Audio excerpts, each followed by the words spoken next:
And folks, we're going to start up in just 2 minutes.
And as we hit the top of the hour, the 3 o'clock hour here on the East Coast, and we welcome folks again back from across the United States and beyond to our next SUNY Spectrum session. My name is Joseph Storch. I am an associate counsel and get to serve as one of the organizers of this incredible conference alongside my great colleague, Elizabeth Brady, who you'll hear from in a moment. And one of the real privileges that Elizabeth and I have got to have in 2021 is working with Jennifer Hirsch and Shamus, the authors of the groundbreaking study and book, Sexual Citizens. What an incredible conversation we have had, first talking about grounding in the book, then about sexual geographies and the overlap with the folks who do construction on college campuses today, of course, concentrating on issues with preventing harassment and violence against LGBTQIA+ students, and continuing in the fall as we get together again to talk about the overlap with the ODEI community, and how grateful we are to Jennifer and Shamus for spending, I don't know, 80% of their free time this year with our colleagues here at SUNY. Dr. Jennifer Hirsch is a professor of sociomedical sciences at Columbia's Mailman School of Public Health, and her co-author, Dr. Shamus, a professor of sociology and American studies at Princeton University. Together, they are the authors of Sexual Citizens, participants in the SHIFT study, what my colleague Elizabeth Brady called finally something different, something groundbreaking in the work that we have been doing. So to introduce that and to take us into our first question as we welcome back Shamus and Jennifer, Elizabeth, why don't you get us started? Thanks, Joe. Yeah, just to echo Joe's statements, when we were originally thinking of this series, we knew that we needed to do this over a number of sessions. And what I was especially excited about with this book and this study is that so often if something's not specific to LGBTQIA+ folks or queer folks, it's not included. But there's an entire segment of this book that really focuses on the lived experiences of students who have experienced sexual and interpersonal violence, who are members of the community. So we're really grateful that you're all here today. The first question is, we wanted to provide some background for folks who maybe missed the first 2 sessions or just need a refresher. Could you provide some background on the book, starting with a brief overview of methodology? Sure. Thank you so much, Elizabeth and Joe. Is that my sound or someone else's sound? We're good. Thank you so much for having us again. We kind of feel like we invited ourselves to you for this repeated seminar, so it really is a delight to continue in conversation. I'm going to open, I know you asked for methods, but the book is very narrative driven, and so I'm going to open with a story. Michaela was a queer Black woman who came in response to our request. She was recruited into the study to tell her story about what it was like to be a student on the Columbia and Barnard campus. And she told a story about early in her freshman year, the only fraternity party that she had gone to. And she was down in the basement with her roommates, and some guy grabbed her. And rather than just sort of let it go, she turned around and started screaming at him. And she said, "You just ruined my party. Yeah, I'm going to ruin your party." And she was like, it's a great story because not it's great that it happened to her, but it illustrates something that is really special and different about so many of the queer students with whom we spoke, which is their willingness to label sexual violence as such. Not always, but by virtue of feeling like outsiders, they seemed a little bit less bought into the ways that sexual violence is so normalized as a part of daily life on campus. So that's a little bit of Michaela's story. And, when you hear that story, you might think, okay, the guy who grabbed her, a terrible person, and not entirely a bad take, right? Like what he did was a terrible thing. And yet in Sexual Citizens, we ask a different kind of question, which is what would be required of us as a community to build campuses and, in fact, a world in which that happens less, right? So there's been so much conversation about adjudication and Title IX in the campus space, and those are really important questions, but Shamus and I are social scientists, not lawyers. And so what we open up is a conversation about prevention, which begins with understanding how sexual violence in the campus context is actually engineered in, which sounds kind of grim. And yet the tone of the book is hope and optimism, because as we show, once you understand how sexual violence is produced by the environment, is engineered into it, you can think about what it means to engineer it out. And so the work that we present in Sexual Citizens is a sort of deep dive into the daily life of students on a residential campus, a very particular residential campus, of course. We spoke with them. We had them talk in groups called focus group discussions. But what really sets the book apart is that we had a team of younger researchers who could hang around with students as they went about the course of living their daily lives, much of which happened long after Shamus and I are individually tucked into our beds as sort of middle-aged people. And so, we had our younger team of researchers out riding the bus to the football fields and going to parties and hanging out in the dorms. And when you read the book, it feels like taking a deep dive into college students' daily lives, not just in terms of sex and sexual assault, but in terms of the things that they worry about and care about. So that's a little bit of an intro. And when Elizabeth and I were reading it, it was like we were running a book club, because we would go back and forth about this section or that section. And we were having our little book club. And I just want to highlight one of the things you just mentioned.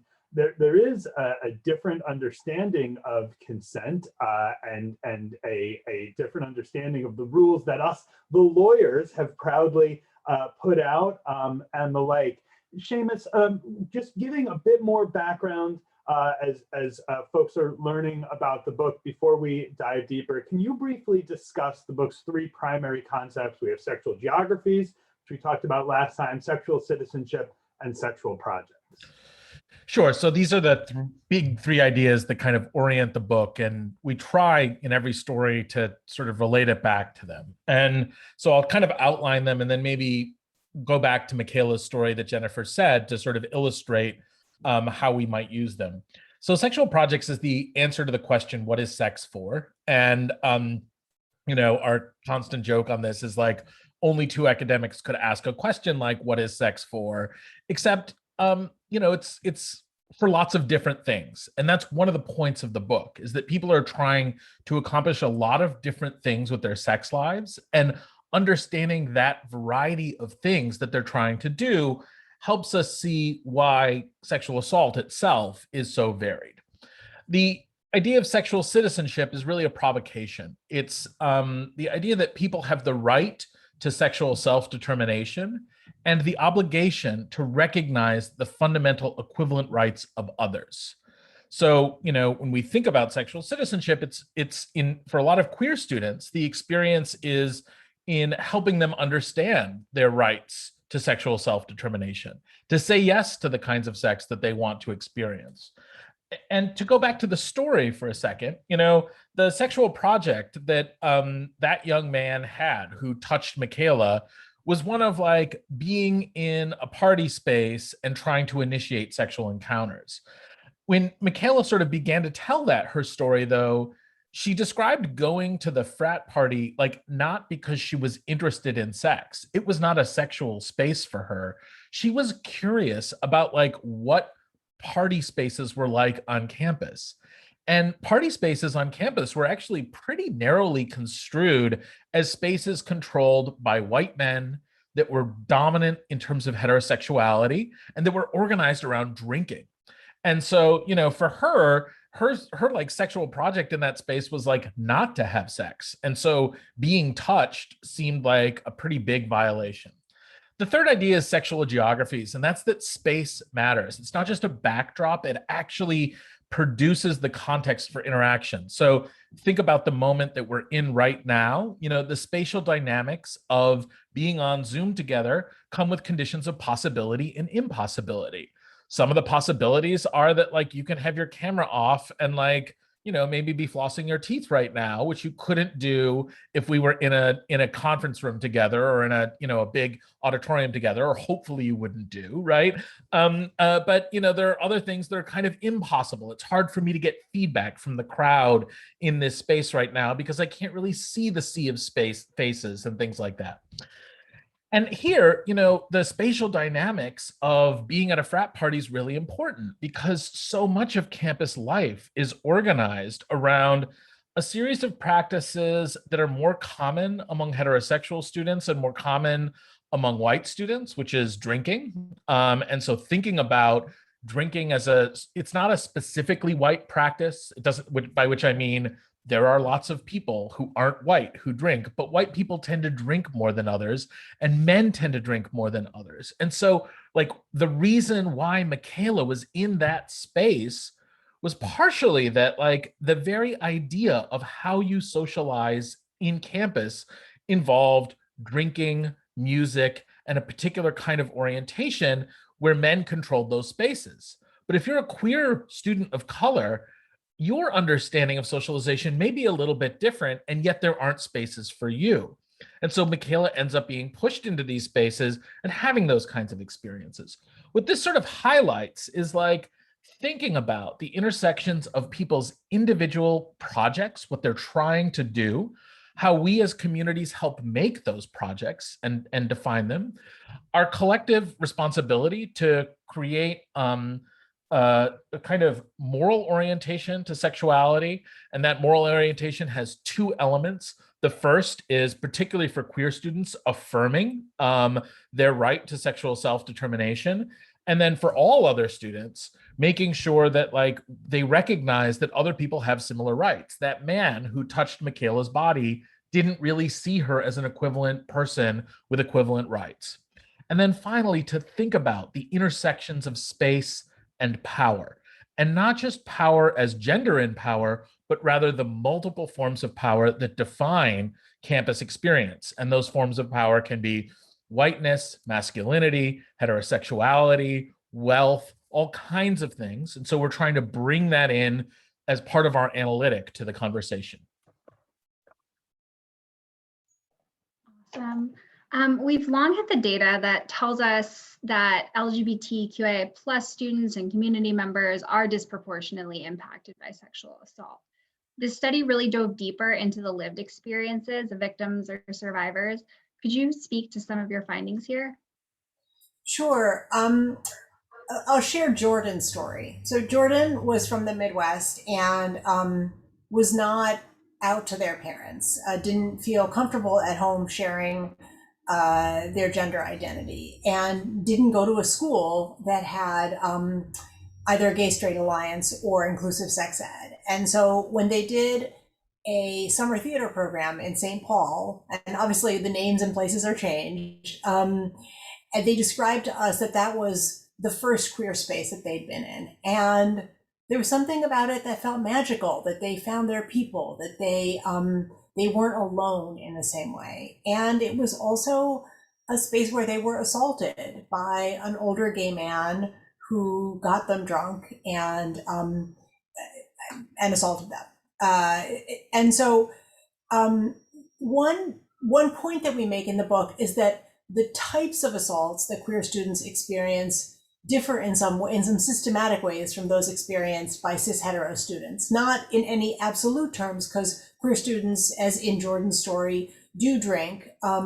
But when in the broader project that we were associated with, the Sexual Health Initiative to Foster Transformation, which included a big survey, when we analyzed the students' responses to the question of what was their most significant assault, because the average number of assaults that students reported was 2. So the question about their most significant assault, queer students were much more likely to describe intimate partner violence as their most significant form of assault, rather than the type of sort of drunken fraternity assault that you think about. Remember, in that first story, Michaela was not drunk, right? So we make the point in Sexual Citizens that assault is not one thing, and that there are a number of forms of specificity to the queer assaults that students experience. One of the general explanations we provide for why the rates of assault are so much higher among queer students, and think now about Jordan's story, is the social isolation and erasure that they experience. And it goes beyond the experience on campus. If you think about Jordan not being able to share their gender identity with their parents, and not growing up in an educational community where they felt seen or supported, those factors, those family and educational level factors, made them more vulnerable in that community theater setting. And so part of the point of that is that rather than focus on the individual characteristics of Jordan, one of the paths forward is to think about what we can do to build communities where policy and legislation helps LGBTQ students feel seen and supported. One of the things that the 4 of us have chatted about privately, my high school sex ed curriculum was none. The teacher was uncomfortable, so we spent, as we've talked about, the semester learning about legumes, which apparently have health benefits, which I've then ignored for the next nearly 30 years, but that's what we learned about in what was supposed to be sex ed. And students come to college with some mores and some understandings, with the expectation that we will, I guess the societal expectation that we will educate and solve everything on the first day of orientation. But even the high schools and K-12 institutions that do sex ed often do so in a heteronormative way, essentially exclusively from your research and others. And I think your book raised some major things for folks to think about. Shamus, I wonder if you could dive deep into that area. Yeah, I mean, as you said, like, I think almost universally, I wouldn't say totally universally, like, you know, the sex ed that people got was not very good. And so, you know, you learned about legumes and have subsequently not eaten a lot of beans, but you know, most of the, if people could bring themselves to sort of talk about anything that they learned in their sex ed, it was about sort of fear and shame. So it was typically about like all the risks of sex, the terrible things that would happen to you if you made the mistake of having sex. And those terrible things would be like, you know, pregnancy or STIs or anything like that. But when it came to the queer students, and we're using queer here to capture a huge range of people, so we could say LGBTQIA, and I'll just note that in our study we spoke to 151 students that we interviewed. We interacted in sort of on their day-to-day life with far more, but we didn't really have enough information about varieties of queer experiences, to talk about, say, differences between the lesbian experience and gay men or bisexuals, and differences for gender identities. And so we end up lumping in ways that might not be as helpful, but still, for queer students, every single one that we spoke to, every single one described their sex ed as not relevant. So not relevant to their experiences. And, you know, when Jennifer and I first presented, I think it was our very first presentation of Sexual Citizens, we were talking to a parents group. And at the end, one of the fathers came up and was like, you know, it never occurred to me that my child could be queer. And so, you know, this person had given a lot of, or had what they thought were helpful conversations to their kids about sex, but like it had never done so in a way that could have spoken to their child if their child were not heterosexual. And I think this was a common experience for students. Now, first, I want to just say, like, and I want to call out, sometimes this is mandated. Like, it's not just that it kind of happens. When we wrote the book, there were 9 states that mandated that sex ed be homophobic. To date, there are now 5. So Alabama, Texas, Illinois, Florida, and South Carolina. I'll point out Illinois there because, like, what's Illinois doing? Some of them are predictable, but Illinois, I think we could probably move the needle on it. But what those states require, and what many states used to require, is that if people got sex ed, it could not, under any conditions, talk about gender identities that weren't cis and any sexual experiences that were anything other than heterosexual. And so those sorts of things erase young people, and they do considerable harm in terms of stigmatizing them and also making them incredibly ignorant by design. Now, it's not just that the homophobic states are doing that. Lots of other states are doing that. And there's some indications in other parts of our research that that can be doing tremendous harm. So in other parts of our research, in the larger survey that Jennifer talked about, in a paper led by her husband, John Centelli, one of the big findings was that for women who had had comprehensive sex ed that included practicing refusal skills, saying no to sex that they didn't want to have, they were half as likely to be raped in college. Well, if we think about that, I mean, that's a profoundly large effect size, and it speaks to the real value of sex ed as a sexual assault prevention strategy. But if we think about that finding in a different context, we might realize something else, which is that if we don't provide sex ed to queer students, or relevant sex ed, we are deciding in many ways to make them more likely to be assaulted. At least that's what the finding would indicate. Now, some of the response to this is to degender sex ed to make it more inclusive of queer people. And we would point here to the T video, and like everybody loves the T video, and the T video is super cute.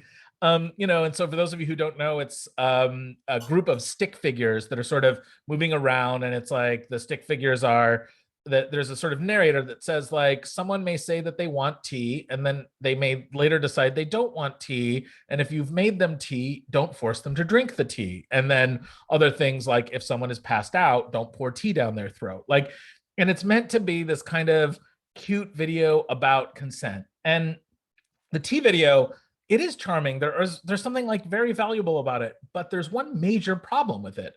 And that's that in order to be inclusive of a variety of gender identities and sexualities, it's stick figures. But people don't live in stick figure bodies. They live in their actual bodies, and the actual bodies matter. And that the reason that they matter is that there's a myriad of power relationships that are incredibly important for understanding assault that are embodied.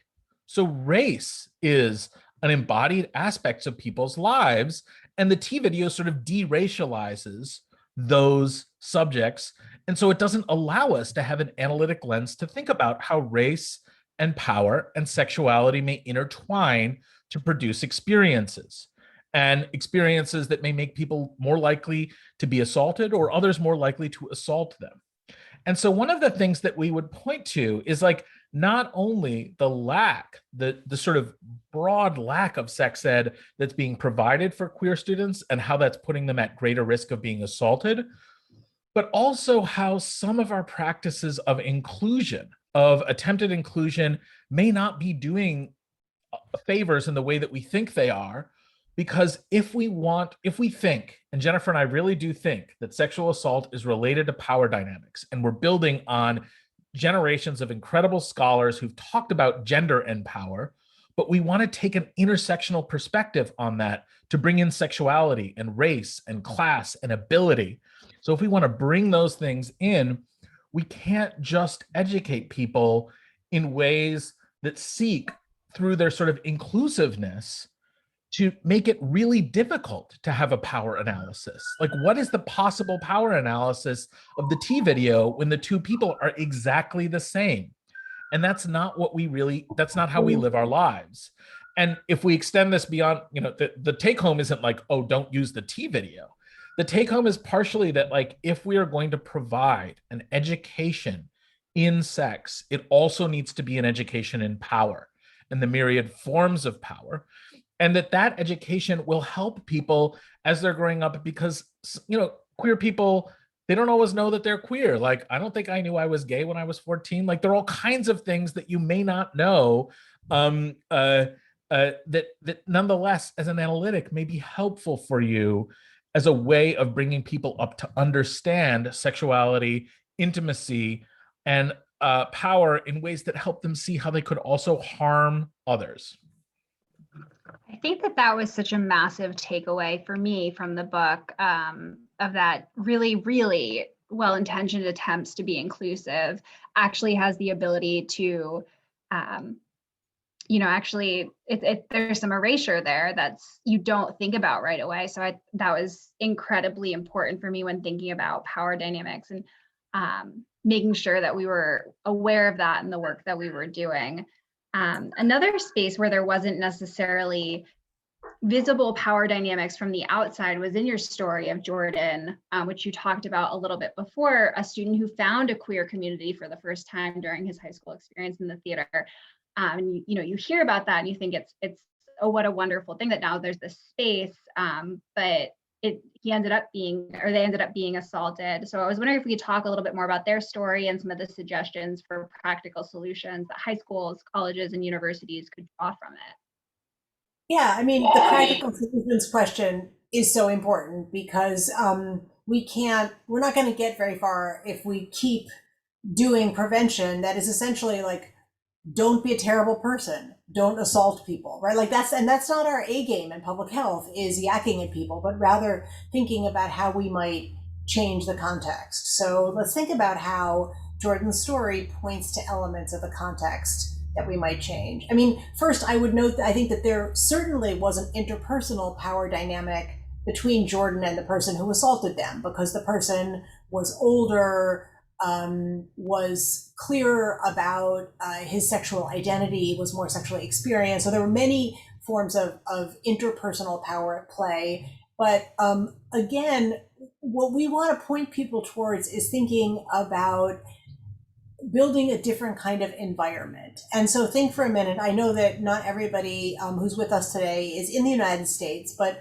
there has been like a crazy raft of anti-trans legislation in the very recent past across the United States. And so that's part of the context, right? Like when you say power, I think about state legislation, right? Like, because it's not the power of not just the power of the person who assaulted Jordan, but it's the power of the state legislators who are producing this very unequal context. And so I think as much as we care about what's happening on campuses, our focus needs to be broader and to attend to what researchers call structural stigma, which is the ways in which inequality is literally built into legislation and produces an unequal context across many different educational institutions. I mean, think, for example, recently, New York, not this legislative session, but I think last year, the year before, changed their driver's license laws so that people could get a new driver's license to match their gender identity. That's one tiny thread that you can snip if you think about the ropes that binds the hands of queer people. So there are many ways in which like the power that we want people to think about is what's happening in state capitals.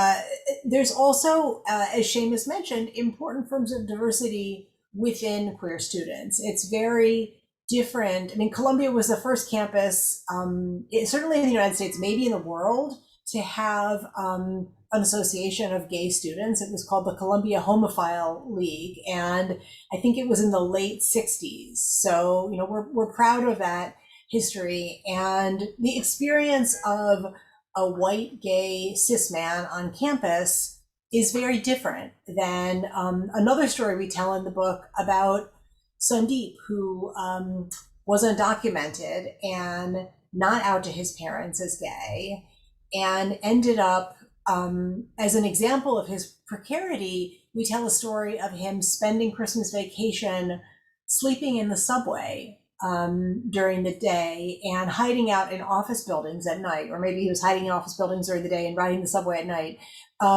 because he didn't want to go home to his parents. It wasn't that he couldn't go home, but at least on campus, he could be out, and at home, he couldn't be out. And so there's a lot of diversity within the queer community. But one thing that cuts across all of those experiences is the way spaces on campus shape their feelings of isolation. If you think about, and Shamus mentioned this already, think about the highest value social spaces, the spaces, think about why Michaela went to that fraternity. Michaela knew she was not interested in having sex with a fraternity guy, right? She did not go there to find a partner. She went because that was a space where people like freshmen are funneled into those spaces to party, but part of that reflects the fact that freshmen as one less powerful social group, and also queer students as another less powerful social group, don't have spaces that they can control to host parties. When we were doing the field work, the Columbia Queer Alliance had their program space moved from, it was in a closet in the basement. It was like literally one of the hardest places to find on campus. It was moved from there to a much more accessible space in the main student activities center. But that's not a party space. That's a space to like have meetings and speakers. And so what we saw on the Columbia campus was a real deficit of good party spaces where queer students from a variety of different racial groups and class backgrounds could choose the music and decide what beverages would be on offer. And so connecting this to Jordan's story, our argument in Sexual Citizens is that one really fertile way to think about moving ahead is to think about reimagining campus spaces. And that would begin with what we describe as a space audit, which is a conversation about what spaces exist on campus, about the policies that produce that unequal allocation of spaces, and perhaps not in a way that requires building new buildings, but just in a way that requires attending to people who have less access to social space, thinking intentionally about how you could make sure that there's some equivalent of all of those frat houses on 114th Street for students who are not wealthy, white, cis hetero men. Shifting gears a little bit, your book lays out the heterogeneity of experiences that are really collapsed into the catch-all category of sexual assault. You really argue for a more intersectional approach that lays out the multiple forms of powers that exist within the framework of sexual citizenship, sexual geographies, and sexual projects. Could you share a few of the stories from the book and maybe walk us through the ways that this plays out? Sure. I mean, so I'll just start with Adam, who was a gay man from the Midwest who, like Sundeep, couldn't be out to his parents. They were quite conservative, and was super excited to be in New York City because he was like, New York City is going to be the promised land for me. It's going to be the place where like all the gay men are, and so I can finally meet some people. But Sundeep wasn't Adam wasn't interested in like hooking up. What he wanted was a boyfriend, and he wanted to sort of like come to discover his sexuality through a partner. And in this way, sort of, I think it was part of his upbringing still influenced him about the value of a relationship and finding that. And, Adam described like how New York made this kind of impossible. He was like, it's just so hard. Like, you meet somebody online and you kind of text back and forth and you meet up with them and then they hook up with you and then they ghost you. Like they never talk to you again. And like Adam found this deeply alienating until he met his boyfriend. And when he met his boyfriend, he was super excited. He was like, I finally met somebody, and the relationship was super valuable to him. And his boyfriend was sort of integrated in his friend community. And so Adam kind of went on and on about how excited he was to be in this relationship. But then he said, well, except that my boyfriend's kind of forceful about sex sometimes. And Adam proceeded to tell us a story about how his boyfriend came home drunk one evening, and in Adam's words, he basically raped me. Adam now refused to describe this as a rape. He said it basically, but backed away from it very quickly. He hadn't described that experience in that way to anyone else. And it wasn't that like the reporting processes were terrible. It wasn't that like he didn't, it was sort of a combination of things. The first was that he grew up in a context that had sort of denied his sexual citizenship. And that denial of his sexual citizenship really put him at risk. The second thing I would just say in that story is if we refer back to like sexual projects, the idea of sexual projects, we sort of see how a project of being in a relationship isn't necessarily protective. Like, the idea that if we could just create spaces for people, including queer people, to be in relationships, like suddenly assaults would go away. That's not quite true. And, in fact, it's not just not quite true. It's definitely not true. And so, in it, we see Adam sort of what really was kind of driving to him was concern about losing his relationship. His relationship was very valuable to him. He was also deeply concerned that his friends would no longer like his boyfriend if they found out what his boyfriend had done to him, and that he would be ostracized. He didn't want to get his boyfriend in trouble because he was seeking to preserve the relationship. So there you have, a kind of story that's very much about relationship preservation, a cis white man excited about a great gay context, but suddenly, feels like, out of concern for his boyfriend and the relationships that his boyfriend has with other people, he doesn't really want to do this. And so here, this is sort of talking about Jennifer's previous point as well about the types of assault, and this one is really relationship violence. There's a different kind of assault that we saw with Maddie. Maddie was going through a transition in their identity. Maddie was born male, but identified as a woman. And Maddie had met her partner through a kind of intercollegiate club. So her partner wasn't at Columbia. And, they had this sort of really valuable relationship, in part because they were both coming into their own identities together and at the same time. And when they first met, Maddie hadn't transitioned, but in the course of the relationship, Maddie did. And one of the great challenges was that Maddie's partner wanted her to use her penis during sex. And Maddie did not want to use her penis during sex because for her to use her penis during sex felt like an erasure of her identity, an erasure of who she was and the woman she understood herself to be. And yet Maddie described this as a war of attrition, that her partner kept going on and on and on about how Maddie didn't want to use her penis during sex, and basically said it to one point to Maddie, like, oh, you don't think I'm beautiful. And Maddie knew like how deep something like that could cut and how hard it was, especially when going through a transition in one's identity, and a transition often for a sort of a stigmatized identity, as Jennifer had said, how that could sort of undermine your sense of self, your sense of your own value, et cetera. And so Maddie gave in. And in Maddie's words, her wants overtook my needs, and continued to have sex, even though Maddie described this to us as an assault. So Maddie talked about consenting to this penal sex, but consenting under conditions of duress. Now, why? Like, why did Maddie do this? Well, one of the major explanations that we use here is to think about this as a form of group solidarity.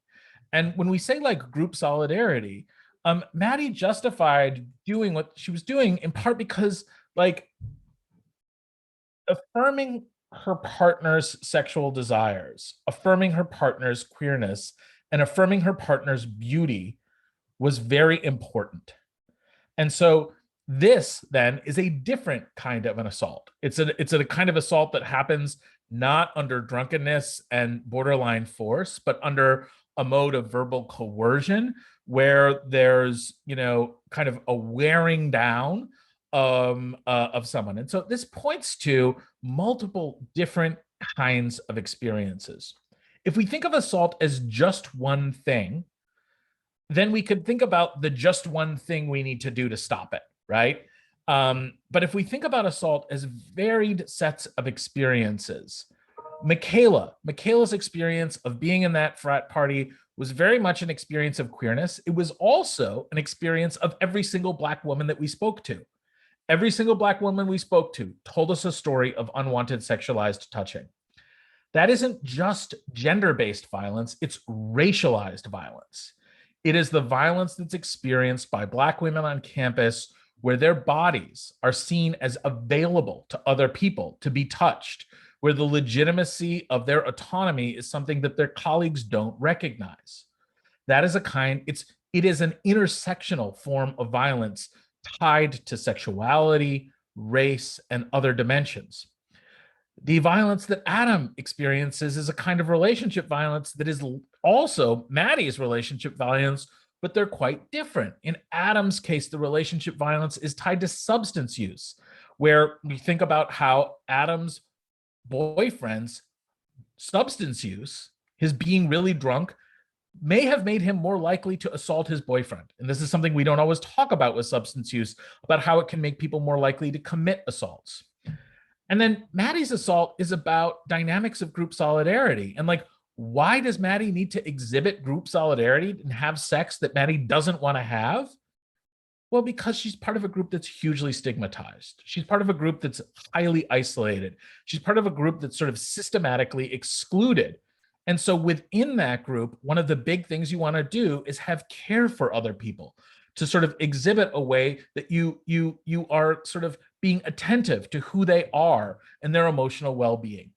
And so this dynamic is something that sort of points to how there are multiple forms of assault that all have kind of different sets of causes. Now, if that makes it seem like, oh my God, so what Jennifer and Shamus are saying is like, we have to address everything in the world. Like, and what we've made what seemed like a pretty insurmountable problem, sexual violence, even more insurmountable. I think that's a concern, but Jennifer said earlier, optimism and hope. I think there is a language that we can use to talk about these intersectional forms of power and how we might address them.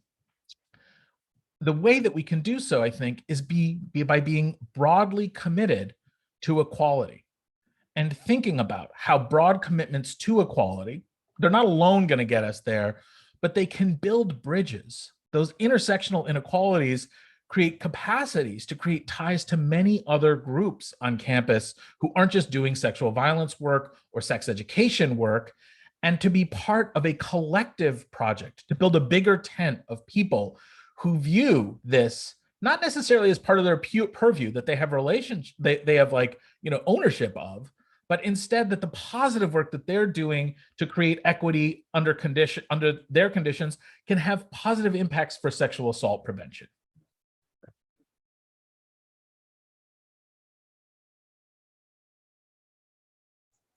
One of the things that we have always loved about Spectrum are practical lessons. And we loved it more when it was live and folks would come up to us and say, I learned this, I learned that, and I learned this. lose some of that in the Zoom environment you talked about earlier. But we want to shift to practical things we can do. And we'll invite Jennifer maybe to start and Shamus to join in this part of the conversation. Of course, Elizabeth may have her thoughts as well. Let's look 5 years out. Let's look 10 years out. What do we think some of the differences might be for the experiences of our LGBTQIA+ students with violence and harassment on our campuses? And how do we, the professionals at this conference in higher ed, in K-12, in employment, generate some of those changes and generate some of that impact for the future? So very broad, very open-ended. Maybe Jennifer, if you would start, and Shamus, if you would join. Yeah, I mean, let's hope that some of the awfulness we see indicates that we're really at a pivot point, right? I certainly, and I think, Joe, you're about the same age I am, I never expected in my lifetime to see a president speak from the Oval Office about anti-gay bullying. Like, hearing President Obama engage with the It Gets Better campaign, like, I'm going to start to cry now, recalling that, right? And so I think thinking about the intentional work that each of us can do to name and try to change the way that cis heterosexuality is structured into so many institutions of daily life, right? So, like, example, my kids' elementary school, when they were doing square dancing in 5th grade, they were only allowed to partner in boy-girl couples.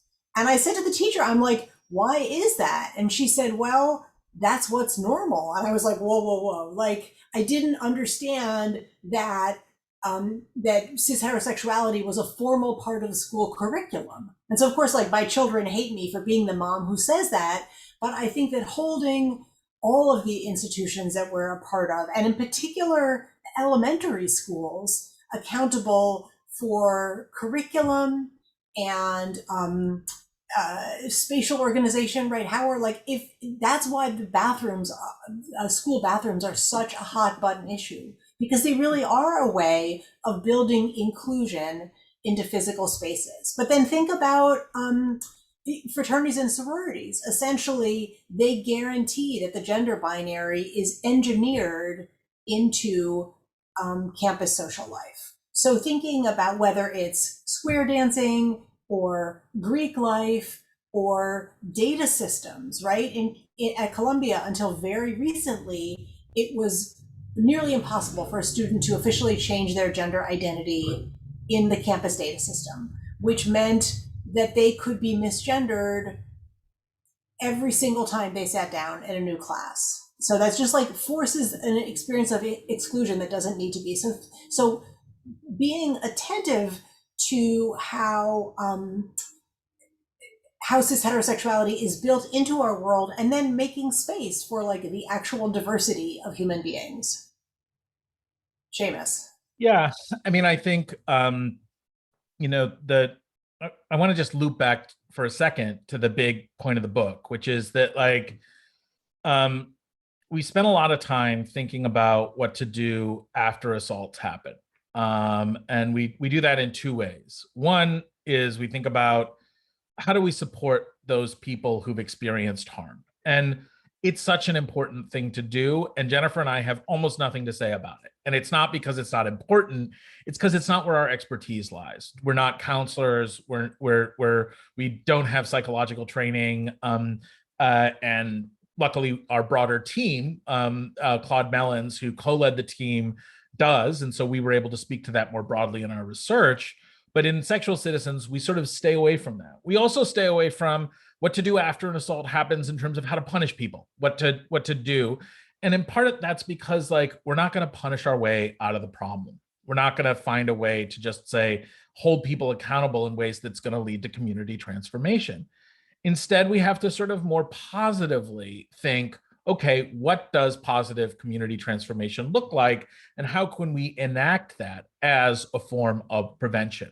So what are the things that we need to do in our communities in order to help prevent sexual assault? And, you know, to dig down into the queer student population here, I think that there's sort of a lot of low-hanging fruit. The first is, as Jennifer has said many times, like, let's think a little bit earlier than, you know, the ages that Jennifer and I are interested in, which is, or studied, which is like the 18 plus. We know that that one of the strongest predictors of being assaulted in college is having been assaulted in high school. And so many of these experiences are built upon a foundation of exclusion and a foundation of inequality and a foundation of harm that happened earlier. And so I think the first thing that we can think about is like, how can we leverage our positions in our institutions to have real change for students before they ever arrive at, in our case, colleges and universities? And part of the reason that's also so important is that, like, the least advantaged students don't end up in colleges and universities, but they do go through all of those other institutions. They're in elementary schools and middle schools and high schools. And so that's sort of, I think, one lever that we can think about pulling upon is like, how do we use our current positions to put pressure on other institutions? Because, you know, if high schools were sending young people to college and they couldn't add, colleges would say, hey, you are sending us radically underprepared young people, and that is causing real problems for our institutions. And not having sex ed and not having an understanding of one's own right to sexual self-determination is sending kids off to college with a radically underdeveloped sense and understanding of themselves, and it's producing real harms within our institutions. And so I think we can think about this and use our own institutions as a lever for some kind of community change. And so it means looking a little bit earlier. The other thing I'll say is that, like, not all the changes that we are kind of envisioning are about sex. And so much of sexual assault prevention is about sex, right? Like consent and bystander intervention and everything else. And as Jennifer was saying, creating these geographies of equality, thinking about the things beyond sex that are producing negative sexual experiences becomes really important. And so how do we envision what those are, and what do we do in terms of taking responsibility in order to create those conditions of broader equity? You know, I keep repeating this phrase. Jennifer said this earlier, like, we sometimes think about schools as magical institutions, as places where we kind of plop kids in young ages for like 6 hours a day, maybe 7 hours a day, 150 days a year, so less than a quarter of their waking lives. And we imagine that those schools are going to make all the problems of society go away. And if they don't, they're a failure, right? Like, so if you put kids in schools for less than a quarter of their waking lives, they should eliminate racism. They should eliminate classism. They should eliminate gender inequity. And if they don't, teachers and institutions are failing. Well, you know, it's just not the case. I mean, I think, like, there's so many other influences. If we think about Adam's story, or we think about Sandeep's story, or we think about Jordan's story, their experiences at home have a really big impact on their lives. And this means that our commitment has to be to broader community change that can have positive institutional experiences. And so, you know, I think that we have to sort of look to that. Now, you said get practical, and all I gave you was a broad set of principles. So let's just think, like, very, very practically. Like Jennifer said, you know, what are the spaces that queer students have, and, you know, how is it that they can possibly engage in socialization around them? I think that's something that's very practical. The student data systems is also very practical. That, you know, as Jennifer said, like, you know, I've had students who said, like, who come into my class with, you know, the name Adam, but clearly they do not identify as a man. And, like, you know, but the problem is that, like, they can't change their legal name on systems. What that means is that, like, one of the things that we can also practically do is begin to bring in people like from Columbia, it's called CUIT, Columbia University Information Technology, and say, hey, you can be part of sexual assault prevention. You can be part of sexual assault prevention for queer students by creating a more inclusive climate. So the kind of audit that Jennifer suggested could be a really valuable thing here, an audit of policies and procedures that create conditions of exclusion for queer students and that might then be more inclusive.